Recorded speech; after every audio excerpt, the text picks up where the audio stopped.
Bonjour et bienvenue sur Swiss Football Review. Bienvenue pour l'avant-match de ce choc. Vous le voyez en gros sur votre écran, le choc Italie-Suisse, le choc entre Gianluigi Donnarumma et Granit Xhaka, le choc entre la Nati et la Squadra Azzurra.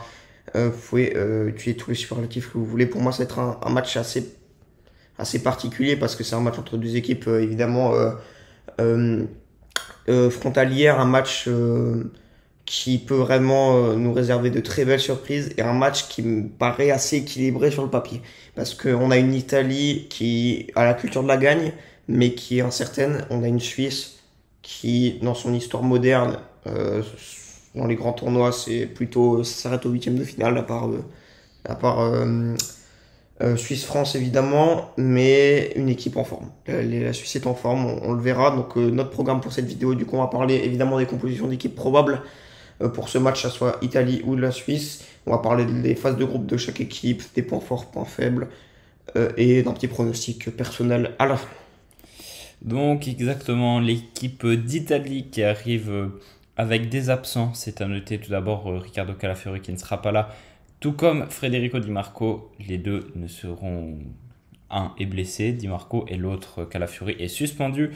A priori, ça devrait être la composition suivante qui s'affiche sous vos yeux, donc Gianluigi Donnarumma dans les cages, Mancini avec Bastoni en défense centrale, Di Lorenzo sur le côté droit, Darmian sur le côté gauche, Nicolo Barella et Nicolo Fagioli au milieu de terrain accompagné de Cristante, Federico Chiesa, Gianluca Scamacca et Stéphane El Shaarawy pour animer l'attaque. Donc voilà, un 4-3-3 a priori. On pouvait se demander si Spalletti allait opter plutôt sur une défense à 3 ou plutôt sur une défense à 4. Il a fait les deux en phase de groupe.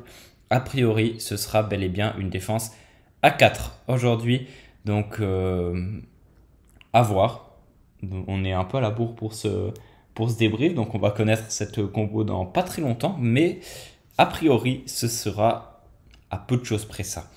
On va commencer par le principal point faible, c'est l'absence de Riccardo Calafiori.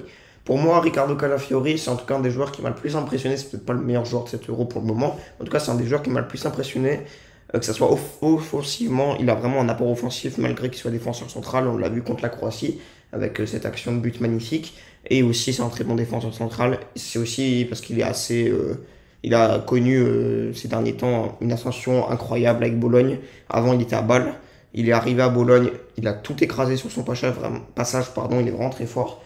Pour moi, ça va devenir un grand. Dans pas longtemps, je pense. Un grand. Et au fil des années, un très grand, peut-être. S'il gère bien sa carrière, s'il se gère bien lui-même, il peut vraiment. Il a les capacités pour. En tout cas. Et c'est une grande absence pour l'Italie parce que la défense sans Calafiori, ce sera pas la même défense. Est-ce que Mancini va bien le remplacer? Je ne sais pas. Et une autre surprise qui, pour moi, ça montre un peu l'incertitude de cette Italie, c'est ce trio d'attaque que je suis vraiment pas tellement convaincu. On va revenir sur la slide d'avant, évidemment. Le trio El Shaarawy, Scamacca et Chiesa. Alors Chiesa, j'ai rien à dire, c'est un très bon joueur. Dans les grands tournois, il est bon, malgré qu'il ait connu une saison pas folichonne avec la Juve. Scamacca, il a connu une bonne saison, mais la phase d'Europe, je l'ai pas trouvé tellement convaincante, même s'il s'est fait remplacer par Retegui au dernier match.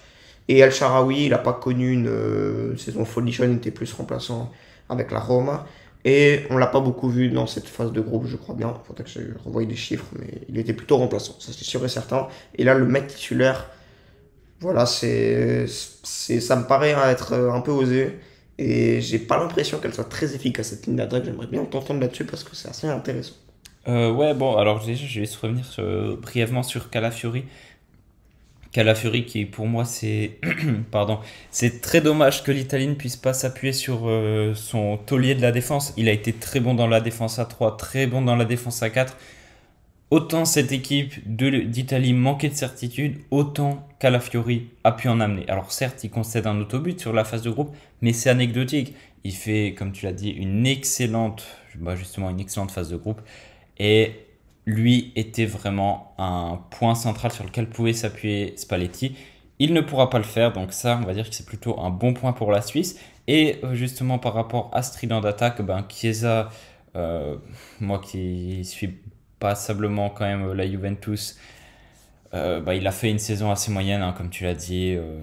Il a surtout, je pense, le système de Massimiliano Allegri fait pas spécialement la part belle aux attaquants, ça c'est une certitude.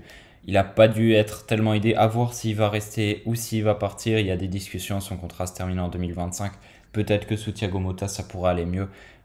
Ce sera intéressant, mais en tout cas avec l'Italie dans les grands tournois, notamment en 2021, il a été excellent. Lors du premier match de cet Euro aussi, il a été très bon. Et puis derrière, ça a été plus compliqué contre les grandes équipes, donc contre l'Espagne et la Croatie.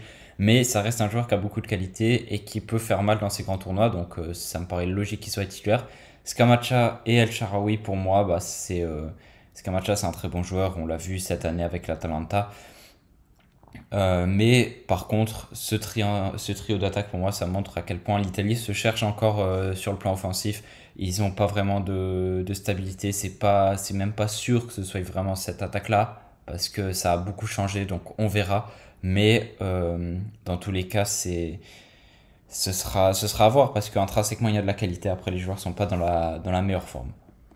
Maintenant, si on parle, on peut parler, je pense. On doit parler de cet homme, Gianluigi Donnarumma, qui est en train de nous sortir une phase de groupe de patron. Vraiment, il est exceptionnel, il est fantastique.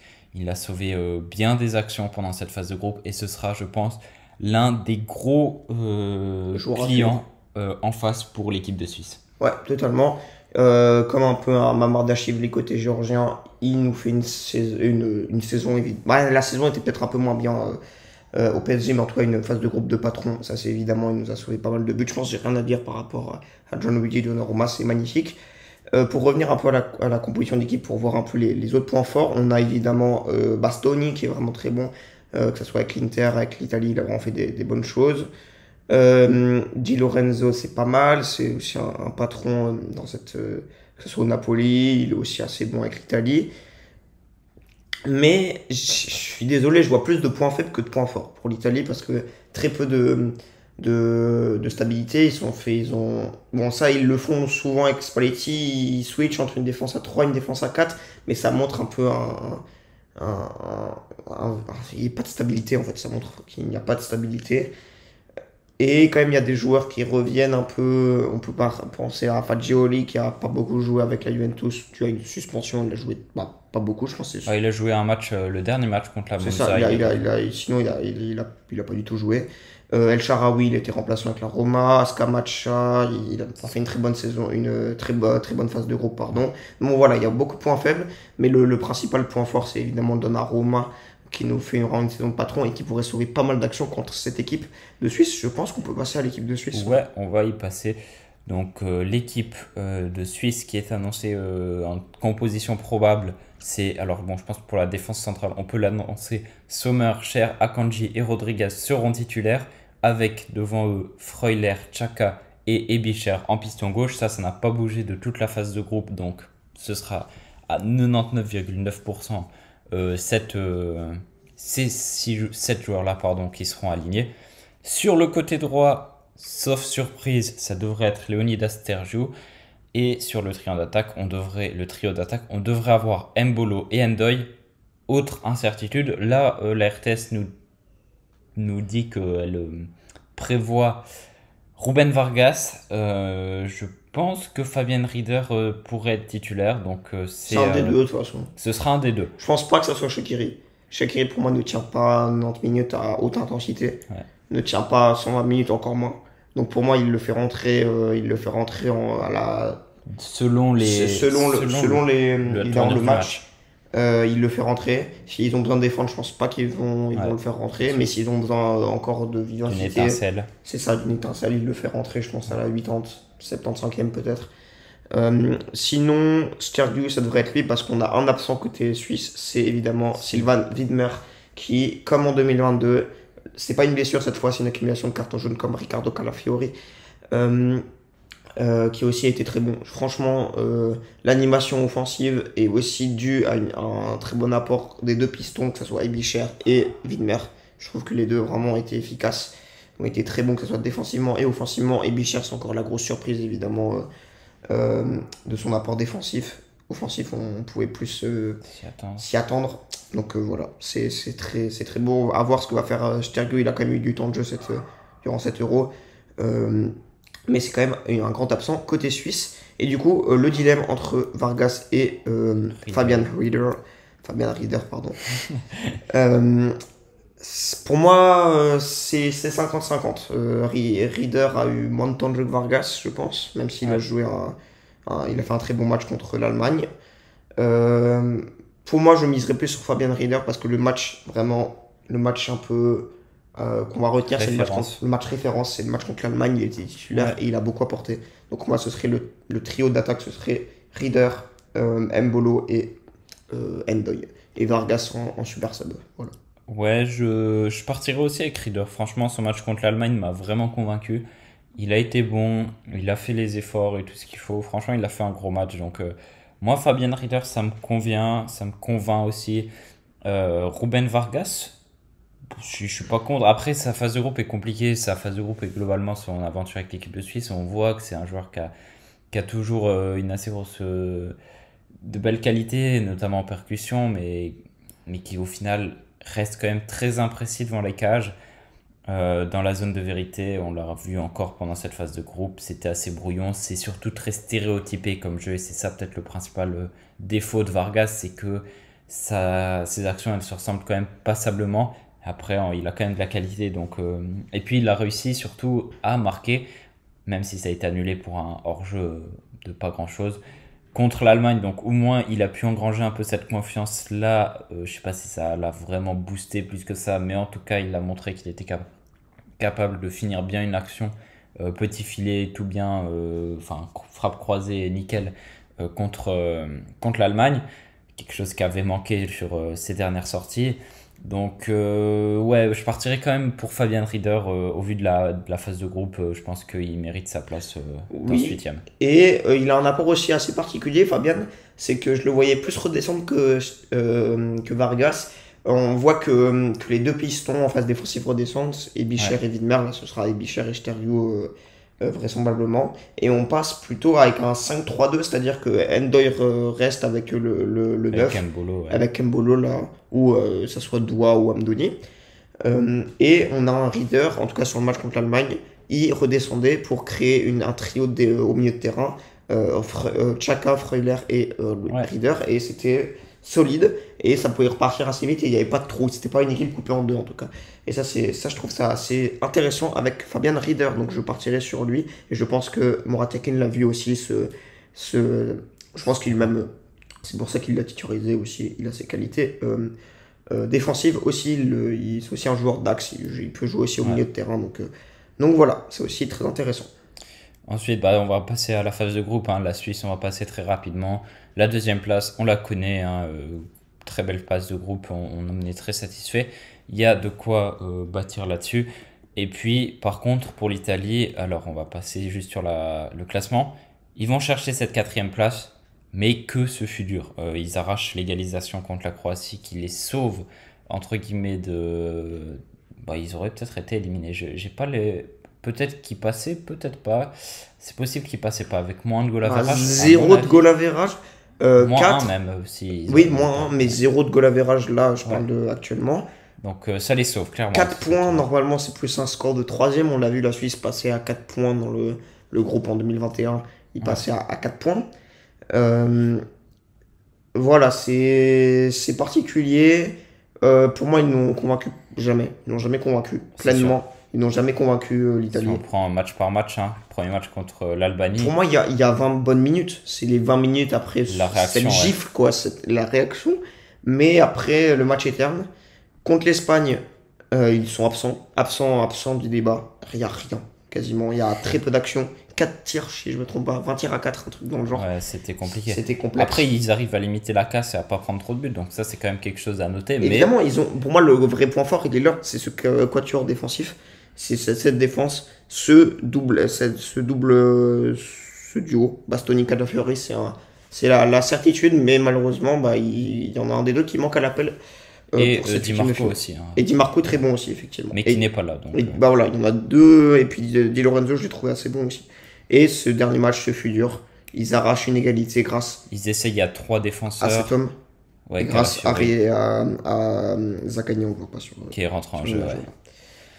Donc ouais, phase de groupe très compliquée où l'Italie a toujours peiné, n'a jamais vraiment convaincu. Après, on va le répéter, on va le dire, l'Italie reste l'Italie. L'Italie a une histoire de victoire en Coupe du Monde, de victoire à l'Euro.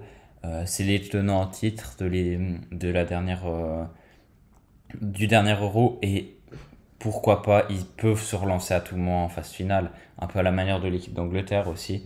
C'est ça. Mais après, si on est honnête sur la phase de groupe, la forme récente, la Suisse est presque favori. Selon Opta, je crois qu'on est à du 53-47 pour l'Italie en termes de chances de qualification. Donc c'est très très serré. Pour Ce moi, sera un match équilibré. c'est du 50-50. Oui, je suis Parce d'accord. que chacun a ses qualités, chacun a ses défauts. Et l'Italie a cette qualité d'être l'Italie, C'est clairement. ça. Et la Suisse a cette qualité d'arriver en forme. Je pense que c'est ça les grandes lignes hein, de ce match. L'Italie, c'est gagné. Et Exactement. c'est gagné même des fois Sans la manière. sans la manière. Ils savent être réalistes. Mais le truc, c'est qu'ils savent, il l'avait été. Pour moi, ce sacre à l'Euro 2021, c'est un sacre de réalisme. Ils sont très bons. Même sans la manière, on se souvient du tirage de maillot de Chiellini. C'est des choses, des fois, peut-être on peut dire c'est moche et tout ça, mais ils sont très roublards, les Italiens. Ils savent être intelligents, des fois. Pas dans le mauvais sens du terme, ils savent être réalistes, être précis, voilà. Mais est-ce qu'ils l'ont pas perdu? C'est ça que je me demande. Avec Scamacca, est-ce que le réalisme est présent? On l'a vu dans cette phase de groupe, ils se cherchent offensivement. Défensivement, ils sont solides. Mais est-ce qu'ils sont... Offensivement, je pense que la défense à 3 aussi n'a pas été retenue parce que c'était vraiment. Bah, c'était à peu près le néant, quoi. Il n'y avait rien. C'est ça. Donc, Mais et ouais, c'est compliqué. Ça va être dur à lire parce que surtout l'équipe peut se réveiller pendant cette phase de groupe parce c'est qu'en ça. termes de qualité intrinsèque, tu parles de finition. Scamacca sur cette saison, il l'a montré, il a les qualités pour finir les C'est ça, actions, totalement. Mais pour la mettre il au l'a pas fond. montré dans cette phase de groupe, donc Voilà. c'est une équipe qui est très dure à lire, je suis totalement d'accord. Et est-ce qu'ils ont pas perdu, est-ce qu'ils vont pas perdre cette solidité défensive qu'ils ont eu en phase de groupe avec C'est ce double pivot, cette défense centrale ouais, Calafiori, Bastoni. Bon, il reste John Rudy Donnarumma qui est un patron, qui est un mur, faut le dire. ouais. Donc ce serait très intéressant et faudra quand même bien se méfier de cette Italie parce qu'ils peuvent nous concocter, même malgré les absents, malgré les faiblesses, une très belle équipe. Voilà, donc faut la craindre évidemment. Mais on sait que la Suisse aime bien les gros, aime bien les tenants en titre, les tenants du titre. On parle évidemment de l'équipe de France, on parle d'Italie du coup, Ouais. qui avait réussi à quasiment éliminer de la Coupe du Monde, Ouais, de la entre qualification guillemets, ouais. à la Coupe du Monde 2022. Donc évidemment la Suisse va méfier l'Italie et l'Italie va se méfier de la Suisse. Ouais, Donc c'est voilà, sûr. on va passer maintenant au prono. Au prono pour ce choc, donc la Suisse que certains annoncent comme favori. Murat Yakin, favorite, ouais. Murat Yakin, Remo Freuler par exemple, même Michel Edicher, il me semble, Même Chaka. Ah non, Chaka il a dit ont préféré dire que l'Italie était favorite. Chaka il Ça disait fait qu'ils allaient rare. battre Donnarumma. Il a dit ça. Voilà, qu'ils allaient trouver les moyens. Et moi, je vois la Suisse l'emporter aujourd'hui. Je pense que cette équipe d'Italie a moins d'arguments à faire valoir que la Suisse sur la forme récente. Et en plus, je suis assez chauvin. Donc, on met tout ça ensemble. Ça fait un 2-0 pour la Suisse pour ma part. J'avais dit la Suisse. Je sais plus ce que j'avais dit dans le débrief de l'Allemagne, mais Je t'avais demandé, tu m'as dit qu'on garderait ça pour plus tard. ouais, Le mais temps de réfléchir aussi un peu. c'est vrai. Mais j'avais pas donné de score. J'avais dit que la Suisse, pour moi, allait s'imposer. Je dis 2-0 aujourd'hui. Je pense que Je serais plus serré que toi, enfin, je le vois, mais en même temps, apprendre avec beaucoup de pincettes. c'est ça. Ça va beaucoup dépendre de l'Italie, de sa Ça manière va de se jouer à des réagir. détails. On sait que la Suisse peut être aussi, peut avoir des problèmes à la finition. Ça se joue à des détails. Pour moi, ce sera une victoire 2-1 de la Suisse parce que je suis aussi assez chauvin. Je pense que la Suisse a aussi plus d'arguments. Mais l'Italie en a et on a un argument ici, Ouais. Gianluigi Donnarumma, qui est vraiment très bon. Donc pour moi, il va arrêter pas mal d'actions et pas mal de tirs suisses. Il va peut-être faire un grand match, mais ça ne va pas suffire. L'Italie va perdre 2-1 contre l'équipe de Suisse. Et j'annonce Xhaka buteur. J'annonce Xhaka marque un des 2 buts de ce pronostic. Voilà. Moi, je mets un petit doublé de Dan Ndoye, allez, quitte à faire les folies. Voilà. Dan Ndoye, quel joueur aussi, quelle phase de groupe pour lui, on n'en a pas parlé, mais ça va être un des artisans, un des joueurs à suivre, clairement, Évidemment. pour l'équipe de Suisse. Et Qui en plus, titulaire, il joue à je pense. Bologne, donc bon, l'Italie va pouvoir s'en méfier. Je pense qu'ils le connaissent assez bien. Voilà pour ce match. À voir comment l'équipe de Suisse va jouer. À voir si l'équipe de Suisse, je pense qu'elle va quand même plutôt laisser le ballon à l'adversaire. Plutôt procéder en contre. C'est quelque chose qu'elle aime ça, bien. c'est assez intéressant. On n'en a pas parlé. On va juste Fais le dire. juste une petite aparté. Ils ont changé un peu d'attitude de fusil d'épaule, comme j'avais vu une vidéo de Willou qui est sortie il n'y a pas très longtemps, les pronos sur les huitièmes de finale. Et il disait que la Suisse avait changé de fusil d'épaule et je m'étais même pas tellement rendu compte. En phase de qualification, c'était la deuxième équipe avec le plus de taux de possession avec l'Espagne et c'était très terne. Et là, ils sont à 46%, je crois, de possession maintenant. Un truc dans le genre entre 46 et 52, je crois il y a quelques... Évidemment, il y a le match contre l'Allemagne où ils terminent avec peu de possession. Donc à peu près genre 50% de possession. Donc au final, ils commencent à laisser plus le ballon adversaire et à plus procéder en contre. Et au final, bah, ça leur réussit mieux. Ça marche bien, ouais. Faut dire qu'ils avaient joué quand même contre quasiment que des adversaires qui laissaient le ballon à la Suisse. Totalement. Et elle se retrouve un peu sans idée, peu Désemparée. inspirée. Il y avait ce 3-5-2, bref, tout ce qu'on a déjà pu parler Voilà. bien assez lors des derniers mois. Mais ouais, c'est sûr, c'est cool franchement de voir qu'il y a cette efficacité, cette fougue, ouais, je sais pas, je Oui, trouve pas mon mot, mais Voilà. cette envie, Ouais, c'est ça. cette création, cette offensive. Une nouvelle mentalité que Xhaka, en tout cas, il a dit qu'il y avait eu un changement de mentalité dans le groupe et ça se ressent dans les résultats. Merci d'avoir vu cette vidéo, merci d'avoir peut-être apprécié cette vidéo. Vous pouvez peut-être mettre un like, un petit commentaire, peut-être un abonnement si vous n'êtes pas encore abonné, mais en tout cas, nous, c'est un petite mise en bouche de ce choc. Encore une fois, on le dit, c'est un choc entre l'Italie et la Suisse. Merci de nous avoir suivis aujourd'hui et à bientôt, peut-être pour le débrief de ce match. Je ne sais pas si on va en faire, sûrement. Et on espère avoir un débrief positif joyeux. Et joyeux. Voilà. À toutes sur Swiss Football Review et à une prochaine. Allez, ciao ciao.